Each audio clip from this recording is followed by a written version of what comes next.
Today on the Road Hard Roadhouse, alcohol and gas, 1970 396 Super Sport Nova.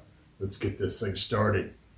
Our Roadhouse is sponsored by J&S Off-Road Addict with Road Hard Roadhouse, where we rent Polaris Razors for you to drive on an off-road park at S'more in Seymour, Missouri. Speedy's Industrial Coatings, where they take care of all your media blasting and powder coating needs, industrial or anything you got, big or small, they do it all. Finley River Towing, where they take care of any of your towing from Springfield, Missouri, all the way down to Harrison, Arkansas. And 417 Graphics. 417 Graphics takes care of all of my decals, and they take care of a lot of my banners and stuff for the Road Hard Roadhouse. Thank you for J&S Off-Road and 417 Graphics for being new sponsors.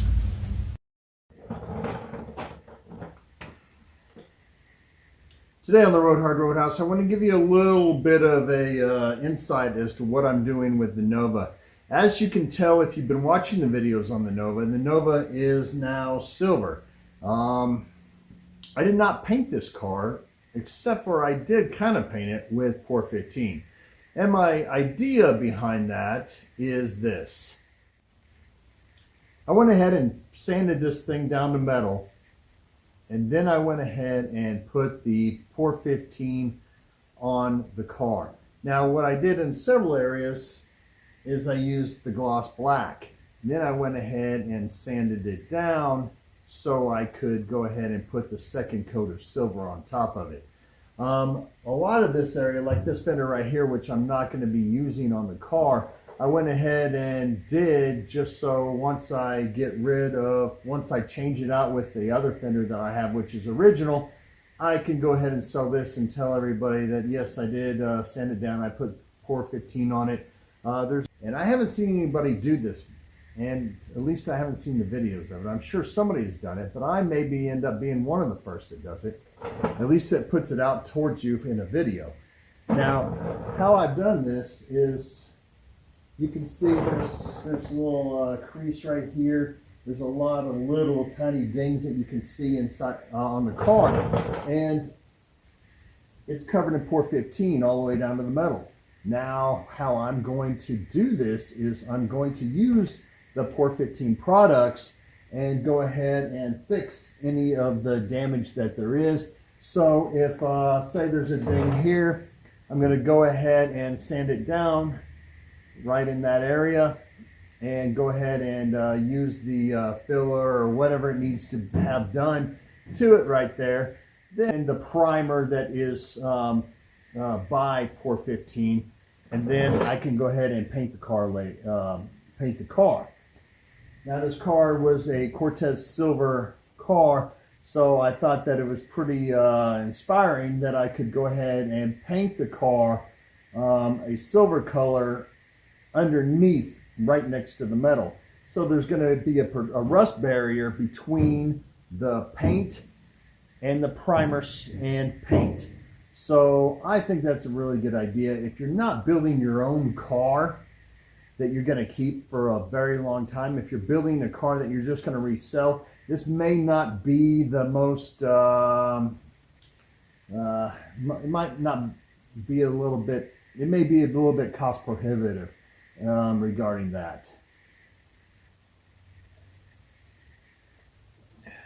Yeah, I bought out quite a few fingers here. The reason why I didn't do the roof is because I'm not sure if I'm going to replace the roof or not. It had a black vinyl top on it, and you know what black vinyl tops, or you know what any vinyl top will do to a car or a classic. And what it does is it, get a little hole in it, and water will seep down through there. Then the padding between the metal roof and the vinyl top will sit there, and it'll keep water in there, and it'll start rusting out the roof. And that's exactly what it did to this car. Actually, it did it in multiple areas. So I'm not sure if I'm going to keep this roof on the car. I'm going to take it to my guy at Shaker Racing, Alan. He's going to take a look at it, see if which would be a better route. I know where I can find a roof, so we're going to see what we're going to do with that exactly. Now this is a real SS car. The story of the car, which is a really good thing for the alcohol and gas videos, is that I was in a buddy of mine's salvage yard way down in the middle of nowhere next to a lake, and as I was walking through the salvage yard, I saw a big block heater box on the front of this car. Now the whole front end was not on the car. They had taken the front end off of the car and shoved the fenders inside the car, but it was missing the hood, of course the motor, transmission, and it was missing the front, what do you want to call it, the front portion of the frame, which escapes me right now is what it is, but I have said it 500 times in my videos.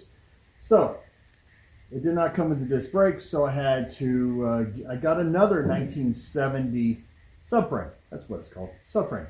I got a 1970 subframe, which was drum brakes, went ahead and converted it to disc brakes off of a 70 Chevelle, and then went ahead and finished putting on the brakes and all that type of stuff on the front end of the car. Put it all together, new subframe bushings and all that type of stuff. And I thought that I wasn't going to use this fender right here off of the original car, but this fender which I acquired had a little bit more, it had rust in it, whereas my original fender doesn't have any rust at all. But this fender does have a little bit of area, which is perfect, that my original frame is kind of scratched or banged up a little bit. There we go, banged up a little bit. So I am going to put the original fender back on the car and either have the original fender fixed or the part that's damaged out of it cut out of this fender right here. So let's go with that. The doors shut magnificently. I'm telling you, I can't believe I said that after all this alcohol. But the doors shut just like they should when they're brand new. I'm almost afraid to take the doors off of this car because then they might not shut as well if I put them when I put them back on. The car has got, if you follow the videos, the car's got the original bucket seats. It also had a ton of SS stuff in the trunk of the car, which somebody had taken off of the car to preserve it by putting it in the trunk. So as far as the underside of the car is in really good shape. I'm going to pour 15 the whole underside of the car, which all I'm really going to have to do, if you've watched my pour 15 videos, is I'm going to run a red Scotch-Brite pad, scrub the bottom of the car, which is really dirty when it's the underside of the car, and you either don't have a lift or you're going to get a face full of dirt.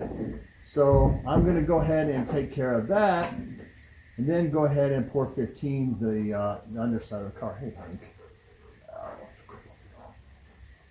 So after I pour 15 the underside of the car, I'm going to put the fuel lines, which I've got brand new already. I'm going to put them on the car. I wanted to make sure that I pour 15 underneath where they were on the car. So I've got the old fuel lines out, getting ready to put the new fuel lines in after I pour 15 the underside of the car. And a lot of what I do on these alcohol and gas videos is I'm going to tell you what I'm going to do with this. This is kind of me talking to you. You can comment back down below and say what you think about what I'm doing or what you think I should be doing. So I've got a list of all the stuff that I need to do to the car, and there's a few things I have not crossed off here, but I have got a lot of work to do on this car, and it's the only car that I have right now that's either not being LS'd or something of that sort. And the reason why I wanted to keep it that way was because this is a real SS car.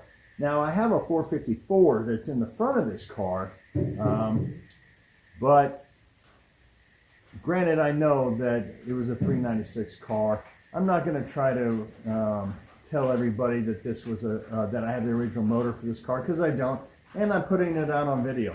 So when if I ever sell this car, I'll link it to this playlist so you can tell exactly what I've done to this car, because I'm not trying to say that this is an all original car.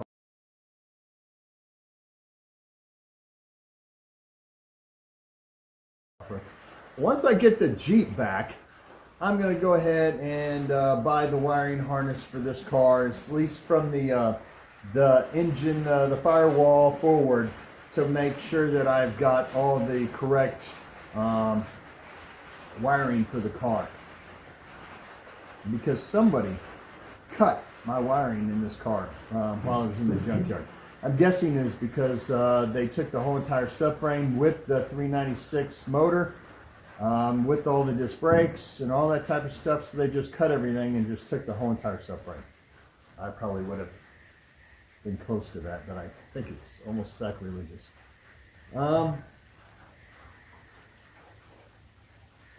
As far as what I'm going to do with the roof, once I either get this roof fixed or I put a new roof on the car, I want to put another vinyl top on this car. And how I'm going to fix this car from rusting again, like almost all vinyl tops do, is I am going to do something that's a little bit odd, and most car purists won't like it too much, but I'm going to Raptor line the roof of the car in black. Then I'm going to put the vinyl top on the car. And what that will do is it will prevent the water from seeping in and eventually ruining the paint and ruining the metal that's underneath this vinyl top that I'm going to be putting on the car. Now that is not an everyday thing. Most people are probably going to disagree with me on that, but this car isn't all original. If this was a Barrett Jackson type car, I wouldn't even think about doing that. But this is not. I don't have all the original parts on this car. It is a true super sport car. I plan on returning it as close to, it'll be Cortez Silver again, with black vinyl top and all the trim back on it that was on the car. But I don't see myself returning it back to mint condition, off the showroom floor type car, because I just can't. I can't come up with the original motor. I can't, it'd be very hard for me to come up with all the disc brakes and that have the numbers and all that type of stuff. I'm not going to do it. I'm going to put a few things on the car that will be like a new master cylinder that's more, that works better than the originals did. So there's going to be a lot of things on this car that are going to be not really as an upgrade, but, well, it is going to be an upgrade. It's just not going to be a huge upgrade. I'm not putting Willwood disc brakes and stuff like that on it. I'm not going to do that. I'm going to keep with the original type wheels and all this type of stuff. One thing I do not do when I'm doing these alcohol and gas videos is I don't edit very often. So you're going to get the full effect of what I've been doing. If you have any questions regarding this car, you can put them down in the comments. I will answer your questions. If you get all kind of crazy and goofy and rude and all that type of stuff, I'll probably just delete it. I can do that. One thing I've done with my cars, and I've learned this from J&S Off-Road, is I've gone ahead and got carts that directly deal with the car that they're working on. So all the parts that are in this blue cart back here are for this Super Sport Nova. I'm going to do that on all of my projects from now on. That way I keep my parts and I know where they're at. Because there's sometimes that I'll put parts and I'll leave them in their boxes and they'll be somewhere on a shelf somewhere and I will completely lose track of what happened to it. Sometimes I bought another alternator one time, and you know how alternators can get pretty expensive. And then I found it like 2 or 3 months later. So I'm like the idea of making a cart per vehicle, or at least the vehicles that you're working on. That way you know that this blue cart right here is Nova specific. Everything that's on it is for the Nova. Here's the fender that is the original that I would like to use. That lower portion right there is perfect on this car here, the 69 fender that I do have. So I'm going to let Shaker Racing decide whether or not they want to use this fender and just fix it, or if they want to cut out the other part and weld it in. As you can see, there's no rust on this one. Now here is this is a brand new can of the gloss black, and I'm going to use this for the interior floor, the whole entire bottom of the car, the belly of the car, and I'm going to do it on parts underneath the car as well. This is not UV protectant, but you can use that top coat that I mentioned earlier on top of this. You just need to scuff it up and look for the directions as far as what type of sanding paper that you might need to use. Here is the gloss black on a inner fender of the car that I bought brand new, and as soon as I got it, I brought it in here. I scuffed it up really good with the red Scotch-Brite pads. Then I went ahead and coated it in the gloss black Pour 15. Now what I'm going to do on the inside of this right here, well, this is the visible part that's in the engine bay, is I'm going to go ahead and put the Pour 15, which is like a kind of a satin black. It's for like engine compartments and frames. And I'm going to go ahead and put it on the inside of that to match more of what the SS cars actually had. They didn't have a gloss black on the inside of their engine. They had more of a satin type black. Why POR 15? I had used it for years. I've had excellent luck with it on everything that I've used it on. I've used it on my General Lee, my 69 Charger. I've used it on a 69 Chevelle. I've used it on a 1979 Ford Custom Explorer package. I've used it on every car that I've done. I've used it probably, not even exaggerating on this, probably about minimum of 10 cars. So I bought this by the quart. You ought to look into how Pour 15 operates and decide whether or not you want to use it in a quart or a pint. That way you can use it according to how you see fit.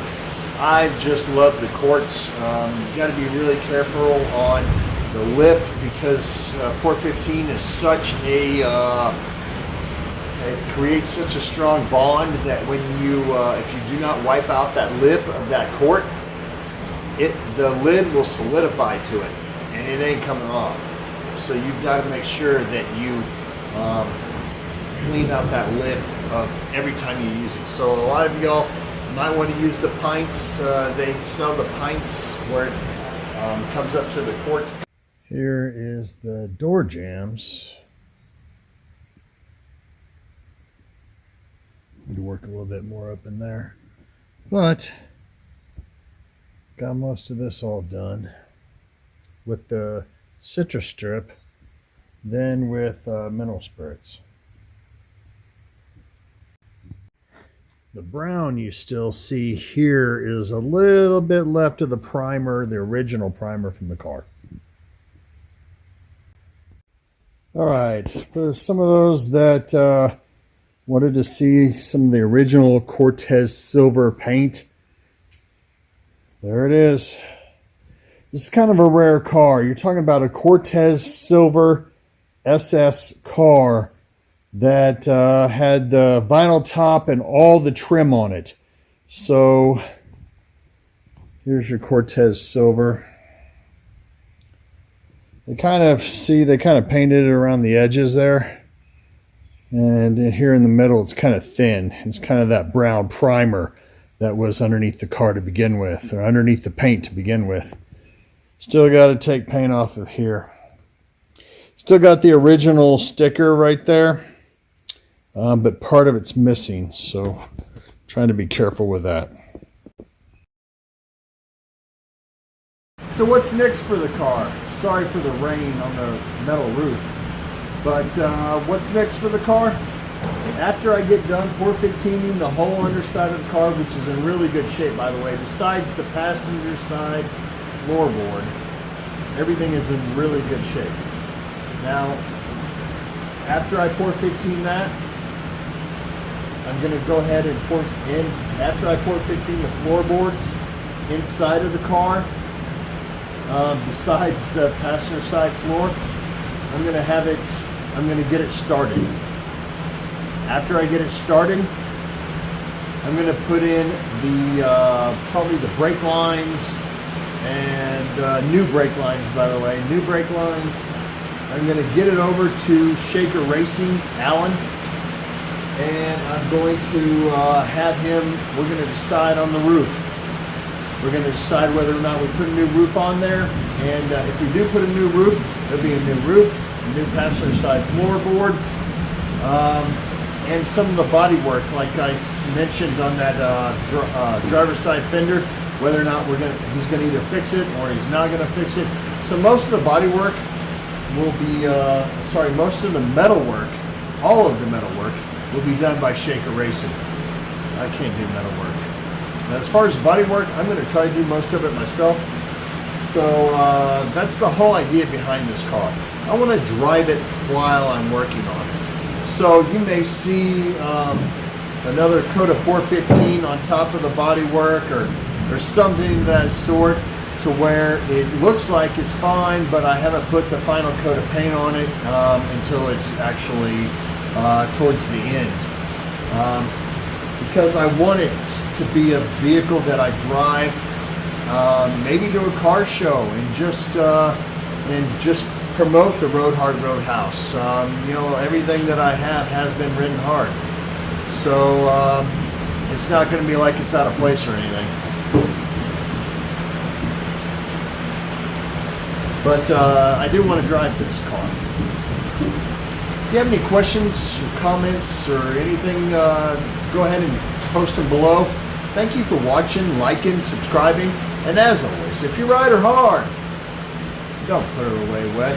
Out of all of my hot rods, this one has been rode hard and put away wet the most times. It was a race car at one point, a dirt track. You can see where they cut out the fender wells in the back to put for a bigger, wider tire. Oh well. Thank y'all for watching.